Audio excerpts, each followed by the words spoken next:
अस्सलामुअलैकुम। बोल न्यूज़ के साथ मैं हूं अफशीन कुरैशी। बुलेटिन का आगाज़ करेंगे। आला अदलिया के जजेस को मशकूक खत मौसूल होने का सिलसिला ना थम सका। जुमे के रोज़ लाहौर हाई कोर्ट और सुप्रीम कोर्ट के जजेस को मशकूक खत मौसूल हुए। गुज़िश्ता हफ्ते भी इस्लामाबाद हाई कोर्ट और सुप्रीम कोर्ट के जजेस को मशकूक खत मौसूल हुए।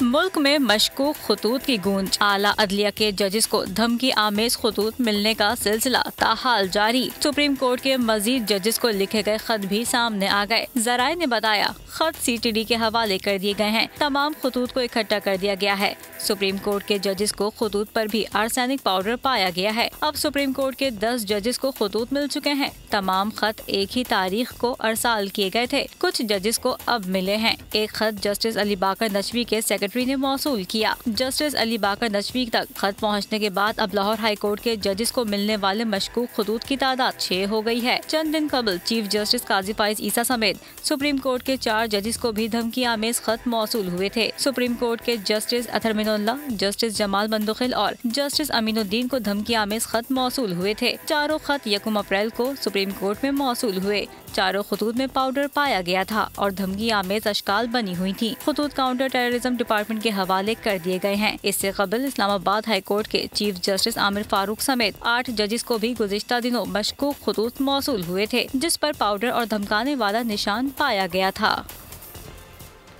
आला जजेस को भिजवाए गए खतूत में खतरनाक जहर की तस्दीक। CTD को खतूत से मिलने वाले पाउडर की फॉरेंसिक रिपोर्ट मौसूल हो गई। रिपोर्ट के मुताबिक खत से मिलने वाले पाउडर में 10% आर्सेनिक जहर मौजूद है। CTD ने पोस्ट ऑफिस सैटेलाइट टाउन की CCTV फुटेज भी हासिल कर ली। पाकिस्तान पोस्ट ने आला शख्सियात की डाक चेक करने से मुतालिक मरासला जारी कर दिया। आला अदलिया के जजेस को भिजवाए गए खतूत संगीन जहर के हामिल निकले। CTD को खतूत से मिलने वाले पाउडर की फॉरेंसिक रिपोर्ट मौसूल। पाउडर में 10% आर्सेनिक की मौजूदगी का इंकशाफ। CTD ने रावलपिंडी सैटेलाइट टाउन के लेटर बॉक्सेस की CCTV फुटेज हासिल कर ली। फुटेज में मौजूद मुश्तबा अफराद की नादरा के जरिए शनाख्त की जा रही है। आर्सेनिक एक खतरनाक जहर माना जाता है जिसको सूंघने से आसाब पर शदीद असर पड़ता है। ये कई सूरतों में जानलेवा भी साबित होता है। जजेस, सिफारतकारों और दीगर हाई प्रोफाइल शख्सियात की मेल्स को खुसूसी तौर पर चेक करने के लिए पाकिस्तान पोस्ट का मरासला जारी। स्टाफ की सेफ्टी और सिक्योरिटी के लिए मास्क और दस्ताने मुहैया करने की हिदायत। अमले को लेटर्स और दीगर मेल्स को एहतियात के साथ चेक करने की आगाही फराहम। सीनियर जजेस को धमकी आमेज खत मौसूल हुए थे जिनमें मशकूक पाउडर भी मौजूद था। मुल्क में हर तरह की दहशतगर्दी का सामना है। मजहबी शिद्दत पसंदी का मुकाबला कर रहे हैं। परेशान कुन है कि सियासी फैशिज्म भी दहशतगर्दी की शक्ल इख्तियार कर रहा है। वज़ीर आला पंजाब मरियम नवाज कहती हैं नेशनल एक्शन प्लान पर इसकी असल रूह के मुताबिक काम करना होगा। पाकिस्तान ने दहशतगर्दी का मौसर तौर पर मुकाबला किया। दहशतगर्दी के खिलाफ जंग में शौहदा की कुर्बानियाँ काबिल फ़ख्र हैं। 9 मई को जो मनासिर देखे वो तारीख में पहले कभी नहीं देखे। जो टेररिज्म है उसका हमें सामना है। हर गली में, मोहल्ले में हम एक पॉलिटिकल, जो रिलीजियस एक्सट्रीमिज्म है, वायलेंस है, उसका हमें सामना है। और वो भी एक बहुत बड़ा थ्रेट है, imposing their version of religion on the rest of the society. जो एक नेशनल एक्शन प्लान बना, आई थिंक हमारा ये रिजॉल्व होना चाहिए कि हमने ना सिर्फ उसको दोबारा से उसकी असल स्पिरिट में शुरू करना है, बल्कि ये जो जितना भी गैप आ गया है उसमें हम अगर पीछे चले गए हैं तो हमने उसको बीफ अप करना है, हमने उसको आगे लेके चलना है। एंड हम सब ने देखा कि 9 मई को उसकी एक पिक्चर दुनिया को नजर आई कि जो पॉलिटिकल पार्टीज जब रिजॉर्ट करती हैं वायलेंस की तरफ तो मुल्क में क्या एनाकी होती है, क्या होता है। As a Pakistani my head hangs in shame. मुल्क मौशी मुश्किलात का शिकार, लेकिन पार्लियामान में ज़ाती मसलों पर ज़्यादा तवज्जो दी जा रही है। मेंबरान को वोट इसलिए पड़ा कि जिम्मेदारी से किरदार अदा करें। अवाम चाहते हैं कि हम उनको मुश्किलात से निकालें। Chairman Peoples Party Bilawal Bhutto की गुफ्तगू। अफसोस होता है कि जब मैं पार्लियामान में जाता हूँ और देखता हूँ कि किस तरीके से जो सियासतदान है वो जो अपने ज़ाती इश्यूज है उन पे ज़्यादा तवज्जो दिया जा रहा है। अगर पाकिस्तान के अवाम ने उनको वोट दिया वो इसलिए दिए ताकि वो अपना जिम्मेदारी के साथ अपना किरदार अदा करें। पाकिस्तान के अवाम ये अपने वोट के जरिए एक पैगाम भेज रहे हैं कि वो चाहते हैं कि हम आपस में मिल बैठ के उनका मसाइल का हल निकालें और ताकि हम जुडिशल रिफॉर्म्स पे काम करके आम आदमी को इंसाफ दिला सके। जो सियासतदान है वो सियासत के दायरे में रह के सियासत करे। कायदे अवाम शहीद जुल्फ़िकार अली भुट्टो का जो अदालती कत्ल हुआ था, उसमें अदालत ने ये बात माना है कि कायदे अवाम शहीद जुल्फ़िकार अली भुट्टो को इंसाफ नहीं मिला, फेयर ट्रायल नहीं मिला। पाकिस्तान पीपल्स पार्टी ने एक बार फिर तारीख रकम की कि सदर ज़रदारी को दूसरी बार ये सदर का ओहदा, ये वफाक का ओहदा संभाल रहा है। मुस्लिम लीग नून के रहनुमा हमजा शहबाज का कहना है कि हुकूमत इत्तेहादी जमातों से मिलकर मुआशी बहाली की कोशिश कर रही है। लाहौर में मीडिया नुमाइंदों से गुफ्तगू में हमजा शहबाज ने कहा कि सियासत ओहदों से नहीं की जाती, सियासत अल्लाह की मखलूक को राज़ी करने का नाम है। हर पाकिस्तानी ये चाहता है कि मईशत जो है वो अपने पाँव पे खड़ी हो। यही पाकिस्तान मुस्लिम लीग नून अपने इत्तेहादी जमातों के साथ मिलकर काविश कर रही है। सियासत जो है वो ओहदों से नहीं की जाती है, सियासत जो है वो एक खिदमत का नाम है और अल्लाह ताला को राज़ी करने का बेहतरीन ज़रिया है। लोगों की खिदमत कर कर अल्लाह को राज़ी कर कर अल्लाह की मखलूक को राज़ी करके इससे बेहतरीन काम कोई नहीं है। अच्छा हमजा साहब, आपने वफाक में कोई वजारत नहीं ली, आपकी नज़र पंजाब की सियासत पर ही है? मेरी नज़रें आसमान वाले पर है। खैबर पख्तूनख्वा हुकूमत के मुशीर इत्तलात बैरिस्टर सैफ ने कहा है कि कोर कमांडर हाउस में सूबाई काबीना का इजलास मुनक़िद नहीं हुआ। कोर कमांडर की दावत इफ्तार पर गए जिसमें सिक्योरिटी सूरत हाल पर ब्रीफिंग ली। दावत इफ्तार को इस्लामी रवायात के मुताबिक कबूल किया गया। बैरिस्टर सैफ ने कहा कि इफ्तारी के बाद काबीना मेंबरान को सिक्योरिटी सूरत हाल पर ब्रीफिंग दी। 11 कोर में सिक्योरिटी मामलात के लिए स्पेशलाइज्ड ब्रीफिंग रूम मुख्तस है। ब्रीफिंग के बाद सवाल जवाब का सेशन हुआ और वज़ीर आला ने खिताब भी किया। वज़ीर आला ने सिक्योरिटी सूरत हाल और हुकूमत इक़दामात पर बात की।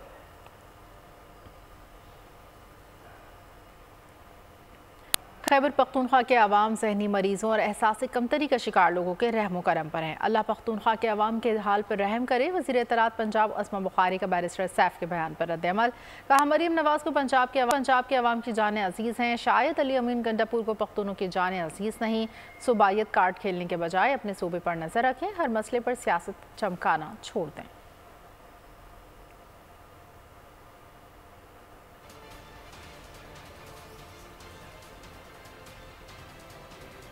और अब बात करेंगे ईद की तैयारियों की। तो कराची में बाजारों के बाहर पार्किंग का मसला, बोल की निशानदेही पर इंतजामिया का एक्शन। मोटरसाइकिल पार्किंग करने वालों के लिए खुशखबरी, गलत पार्किंग पर चार्जेस नहीं ले रहे। DIG ने बताया है कि लिफ्टिंग चार्जेस ख़त्म कर दिए हैं। कराची की तमाम मार्केटों पर लिफ्टिंग चार्जेस ख़त्म कर दिए हैं। इफ्तार के औकात में चालान नहीं कर रहे।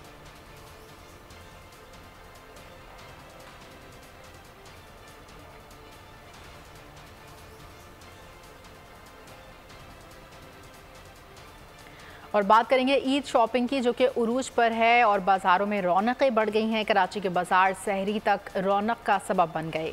खुशों की मांग भी बढ़ गई है। मज़ीद तफसीलात जानते हैं मरियम हसन से। जी मरियम हसन।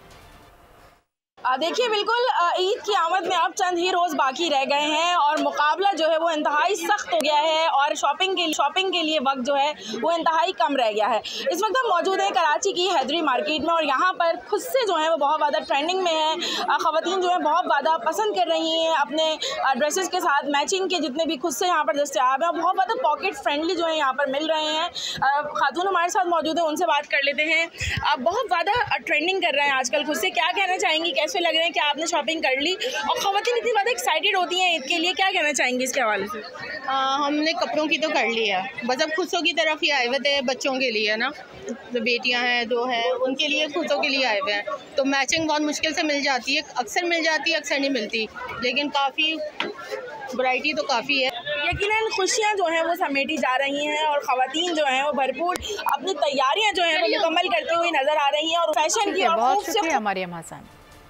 ईद की आमद बच्चों की तैयारियों के हवाले से सबसे बड़ा शॉपिंग सीज़न है। लाहौर में भी बाज़ारों में बच्चों की आमद ज़्यादा है। पलबूसात, मनपसंद ज्वेलरी, मैचिंग दुपट्टों, चूड़ियों और दीगर की खरीदारी उरूज पर है। मज़ीद तफ़सीलात जानते हैं फातिमा शरासी से।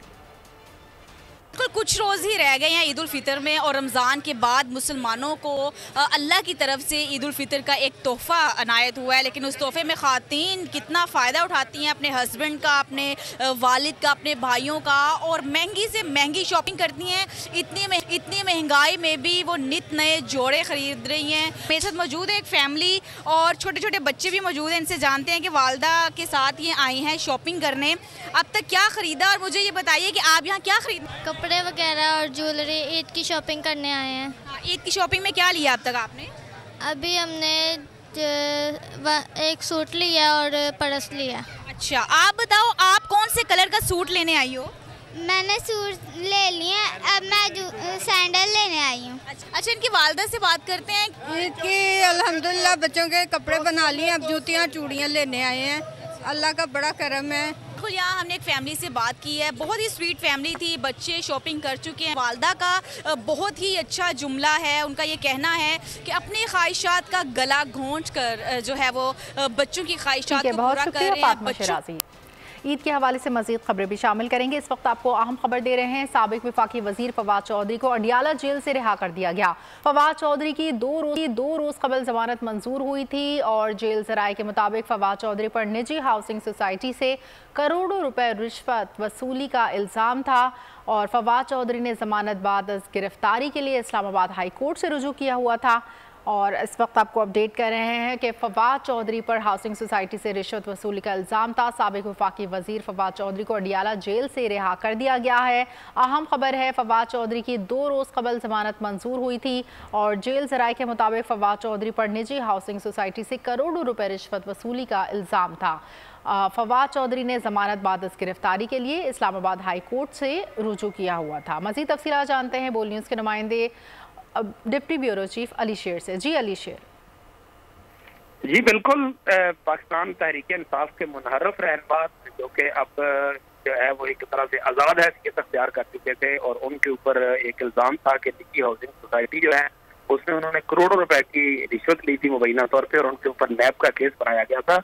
उस केस में फवाद चौधरी जो है वो काफ़ी अरसे से गिरफ्तार थे, तो आज उसको जो है अडियाला जेल से रिहा कर दिया गया। उसकी जमानत जो थी वो इस्लामाबाद हाई कोर्ट ने दी थी और उसके बाद उनके मजल के जो थे रोपकार वगैरह उसका प्रोसेस जारी था और अब से कुछ देर कबल जो है वो उनको रिहा कर दिया गया और वो अपनी अहलिया हिबा फवाद चौधरी के साथ जो है वो घर रवाना हो गए हैं।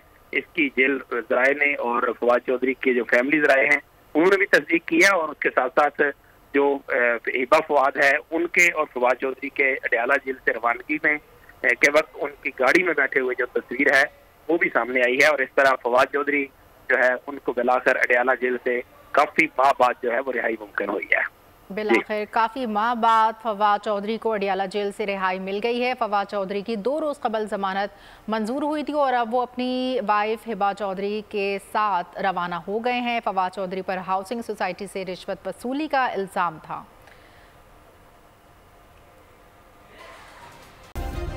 सब्सक्राइब करें और बेल दबाएं ताकि कोई खबर रह न जाए।